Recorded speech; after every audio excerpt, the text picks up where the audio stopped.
போலி போராளிகள் எங்கே போனார்கள்?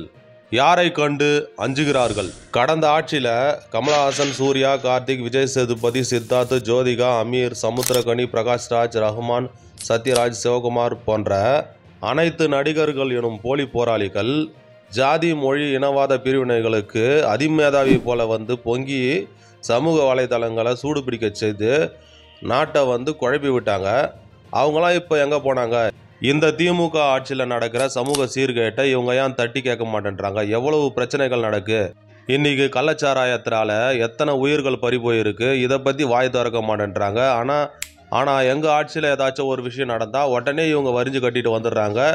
இதே நார்த் சைடில் உத்தரப்பிரதேசத்துலேயோ, பீகார்லேயோ, குஜராத்லேயோ இந்த மாதிரி ஒரு சம்பவம் நடந்துச்சுன்னா உடனே அதிமேதாவி மாதிரி வந்து கருத்தை சொல்லி இவங்க வந்து மக்களை திசை திருப்பி விடுறாங்க. இவங்களாம் யாருக்காக வேலை செய்கிறாங்க? இப்போ யாரை கண்டு அஞ்சுறாங்க அப்படின்னு சரமாரியான கேள்விகள் எழுப்புறாரு. ஒரு கூத்தாடிகள் உரிமை இருக்குது, ஓட்டு போட உரிமை இருக்குது, அரசியலில் நிற்க உரிமை இருக்குது, கருத்து சொல்லவும் உரிமை இருக்குது.